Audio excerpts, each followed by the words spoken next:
নমস্কার বন্ধুরা, রুনাস ওয়ার্ল্ডের আরেকটি ব্লগে আপনাদের স্বাগত। রাঁচি সফরের আজকে আমাদের দ্বিতীয় দিন। আজকে রাতের ট্রেনেই আমরা বেরিয়ে যাব, কিন্তু তার আগে আমরা আজকে সারাদিনের জন্য ঘুরতে বেরোবো দশম ফলস, পাত্রাতু ফলস এবং অন্যান্য জায়গায়। চলুন আমরা ঘুরে আসি রাঁচি দ্বিতীয় দিন। সকাল 9:30 নাগাদ কমপ্লিমেন্টারি ব্রেকফাস্ট সেরে আমরা বেরিয়ে পড়লাম দশম ফলসের উদ্দেশ্যে। আকাশটা মেঘলা, মনে হচ্ছে রাস্তায় আজকে বৃষ্টি পাবো। এই দশম ফলস হচ্ছে বুন্দু মহকুমার তৈমারা গ্রামের কাছে। 144 ফুট এর উচ্চতা আর কাঞ্চি নদীর জলপ্রবাহ দ্বারা এই ফলসটি গঠিত। বলতে বলতেই দেখুন বৃষ্টিও শুরু হয়ে গেছে। এই বৃষ্টির মাথায় করেই আমরা চলছি দশম ফলসের উদ্দেশ্যে। পৌঁছে গেছি আমরা দশম ফলস। এই মুহূর্তে বৃষ্টি পড়ছে, ছাতা হাতে নিয়ে সবাই রয়েছি। এখান থেকে 50 থেকে 60টা সিঁড়ি আছে, নিচে নামতে হবে ফলসে যাওয়ার জন্য। চলুন ঘুরে আসি।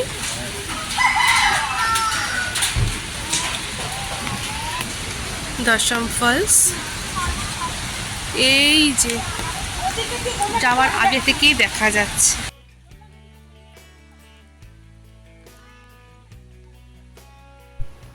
এই দশম ফলসে নামার জন্য বেশ কয়েক ধাপ চাতাল মতো রয়েছে একদম নিচে যাওয়ার জন্য। এটা আমরা প্রথম চাতাল যেখানে আসলাম।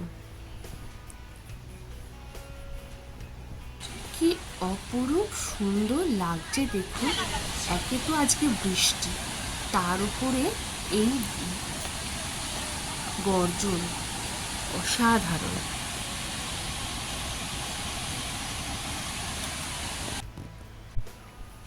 চলুন নিচের দিকে নামি, আরেকটা চাতাল আছে সেখানে। রাঁচি শহর থেকে প্রায় 34 কিলোমিটার দূরে কিন্তু এই দশম ফলস। প্রায় ঘন্টা দেড়েকের জার্নিতে আমরা পৌঁছালাম। দেখছেন কি অপরূপ লাগছে।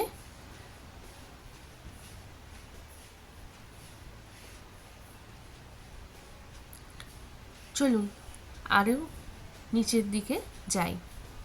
সামনে বেশ কয়েকটা দোকান রয়েছে টুকটাক জিনিস কেনবার জন্য দুপাশে। এটা হলো গিয়ে থার্ড চাতাল। এখানটা ভিউ পয়েন্ট বলে লেখা আছে দেখুন। এই যে এখানে একটা বসার জায়গাও আছে।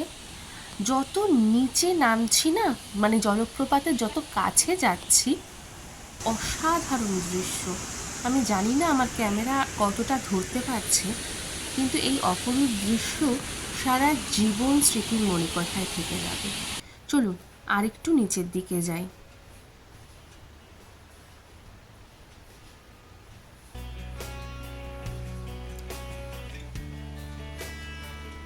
এই পাশে আরও বেশ খানিকটা নিচুতে নামলে আরেকটা কিন্তু ভিউ পয়েন্ট আছে।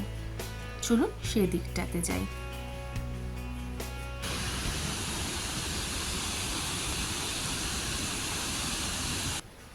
সদ্য বৃষ্টির শেষ।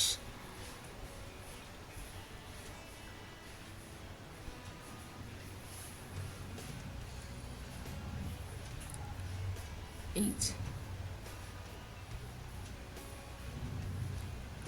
চলুন এবার একদম নিচে যেতে গেলে যে ধাপটাতে যেতে হবে সেদিকটায় যাই। এই যে আরও নিচের দিকে যাওয়ার এই সিঁড়িটা দিয়ে আমরা নামবো এবার। এটা হচ্ছে চতুর্থ চাতাল। আর এবার আমরা ফাইনালি যেখান থেকে একদম নিচে যাওয়া যায় সেটা দেখতে পাবো। এই যে দেখুন 10 দিক থেকে জলের ধারা কিন্তু এখানে নিচে পড়ছে, এই জন্যই দশম ফলস। এটা হচ্ছে লাস্ট গেট, যেখান থেকে নেমে একদম ফলসের আমরা আস্তে আস্তে পুরো নিচের দিকে নেমে এসেছি। জানি না কতটা গর্জনে শোনা যাচ্ছে। অপরূপ দৃশ্য। এই দিকে দেখছেন একটা সাদা সাদা, ওগুলো পুরো জলের ধোঁয়াগুলো বেরোচ্ছে।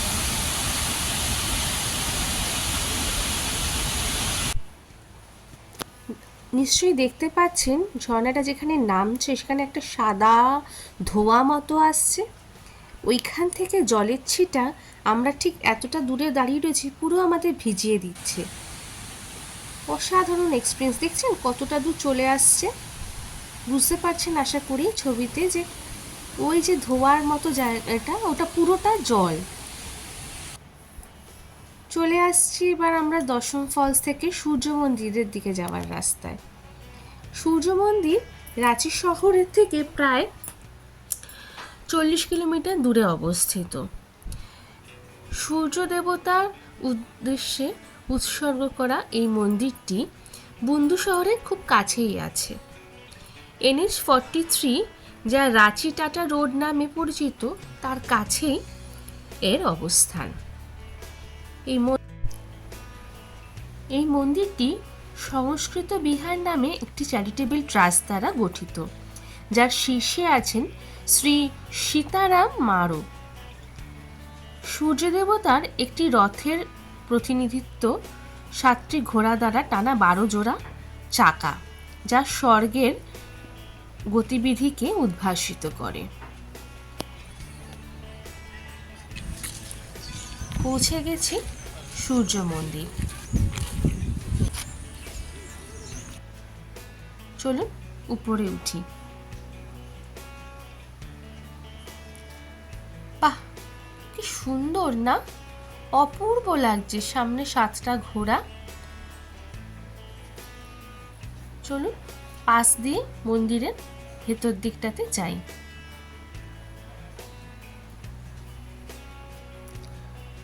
এই মন্দিরটির গর্ভগৃহে নাকি এমনভাবে ডিজাইন করা হয়েছে যে সূর্য উঠলে তার যে প্রথম কিরণটা সৌর বিষুবের সময় সেগুলো সূর্যের প্রতিচ্ছবিকে আলোকিত করছে।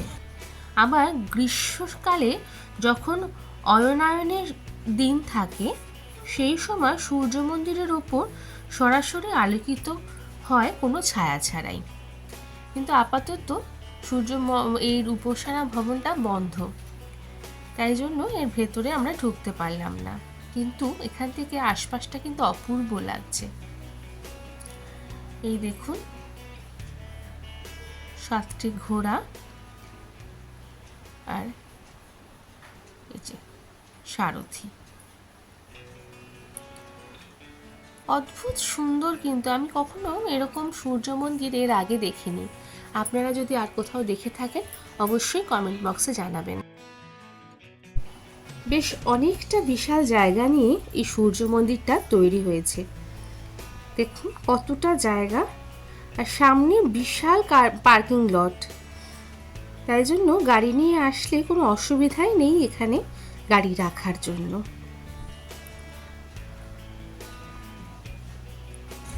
সামনে কয়েকটা দোকানও রয়েছে টুকটাক খাবার জিনিসের, চাইলে সেখান থেকে কিছু খেতেও পারেন। আর এই দেখুন কি অপূর্ব লাগছে ওইদিকে টিলাটা দেখতে।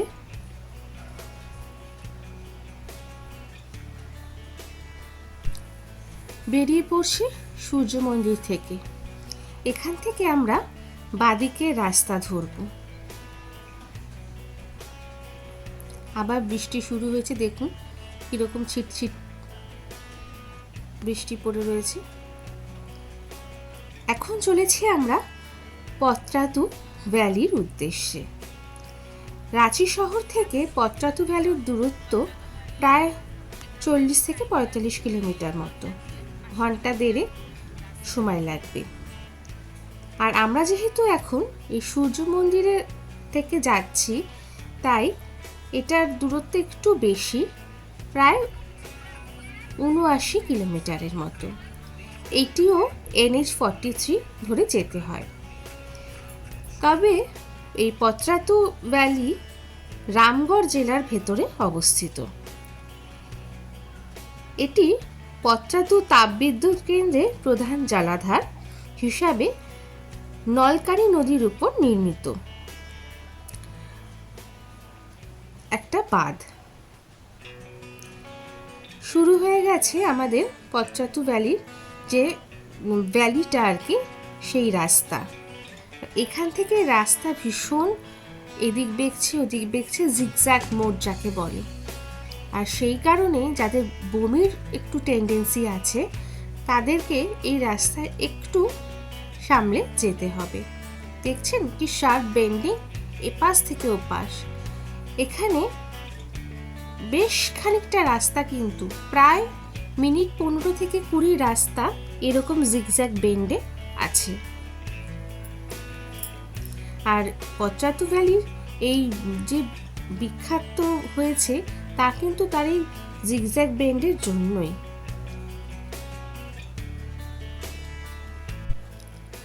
এই মুহূর্তে আমরা যেখানে এসে দাঁড়িয়েছি দেখতেই পাচ্ছেন পরপর প্রচুর গাড়ি এখানে দাঁড়িয়ে। এটা হচ্ছে সেলফি পয়েন্ট। এইখান থেকে প্রচুর ছবি তোলা হয়। এখানে ছোট ছোট বিভিন্ন পসরা সাজিয়ে লোকজন বসেও আছে, জিনিসপত্র কেনাকাটিও লোকে করে। চলুন এই যে এই সেলফি পয়েন্টটাতে দেখছেন কি অসম্ভব সুন্দর, চারদিকটা সবুজে সবুজ, যেই দিকটা তাকাবেন অদ্ভুত সুন্দর লাগছে। আর এই যে বিখ্যাত জিগজ্যাগ পয়েন্ট,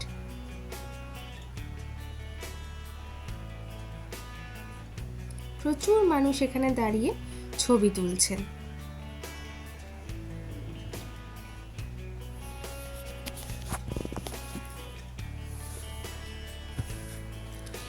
এই যে দেখছেন এত সবুজ, আর ওই দূরে দেখতে পাচ্ছেন ওটা হচ্ছে লেকটা। আমরা ওই লেকেও যাব। এই যে এখান থেকে নামতে হয়, নামার জায়গাটা অবশ্য একটু এবড়ো খেবড়ো, সাবধানে নামতে হবে। এই যে বেন্টটা, এখান দিয়ে আবার আমরা নিচে নেমে যাব। এগিয়ে চলেছি আমরা পত্রাতু ড্যাম বা লেক যাই বলুন সেই দিকে। এই যে কি অসাধারণ না ড্যামটা, অদ্ভুত সুন্দর। যাব সামনে, আপাতত দূর থেকে এর দর্শন। এই যে চলে এসছি আমরা পত্রাতু ড্যামের যে মেন এন্ট্রেন্স সেইখানে। আর ঢুকতেই দেখুন, এখানে দেখবেন খুব সুন্দর পার্ক করা রয়েছে, বাচ্চাদের একদম আদর্শ জায়গা যাকে বলে। এখান থেকে মানে বাচ্চারা আসলে এখান থেকে নড়াটা তাদের জন্য একটু কষ্ট করে। আমাদের সাথে যে খুদেরা রয়েছে তাদেরকে আমরা বলেছি ফেরার পথে তোমাদের এখানে আমরা কিছুটা সময় দেব তোমাদের খেলার জন্য, আপাতত চলো আমরা লেকের ধারে যাই। তো তাদেরকে এসব বলে চলো আমরা এখন লেকের দিকে যাই।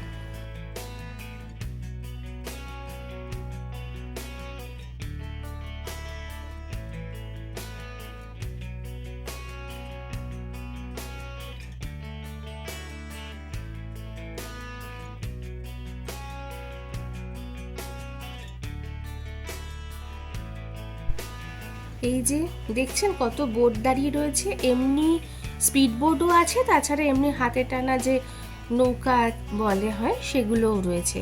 দু ধরনের ব্যবস্থাই রয়েছে, আপনার উপর ডিপেন্ড করছে আপনি কোনটা প্রেফার করবেন। এই যে সামনে লোকগুলো বসে আছে দেখছেন ডান দিকে, এটা হলো টিকিট কাউন্টার। আপনারা এখানে टिकट केटे बोटिंग करते पारें। स्पीड बोट का कितने का है एक बार बोल दीजिए। हाँ फालतू और जो नॉर्मल बोट है 300 का है वो, 500 का सीधा बोट। अच्छा, तो इसमें कितने आदमी जा सकते हैं नॉर्मल बोट पे? 6 आदमी। 6 आदमी। और स्पीड में भी 6 आदमी। अच्छा ठीक है। চলুন এবার আমরা যাচ্ছি যেখান থেকে বোটিংয়ের জন্য বোটগুলো রয়েছে সেই জায়গাটাতে।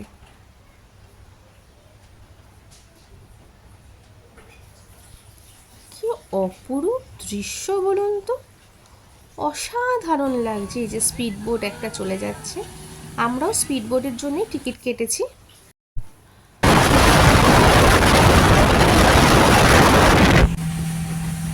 অপূর্ব লাগছে, একবার দেখুন আকাশে একদিকে মেঘ আরেক দিকে দেখুন রোদের ছটা দিচ্ছে, তার মধ্যে জল, অসাধারণ একটা দৃশ্য।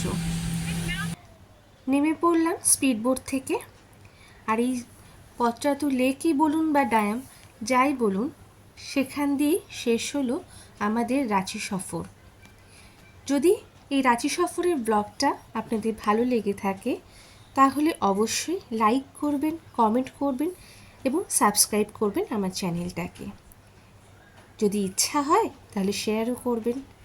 দেখা হবে খুব শিগগিরই পরবর্তী আরেকটি ব্লগে। সবাই ভালো থাকবেন। নমস্কার।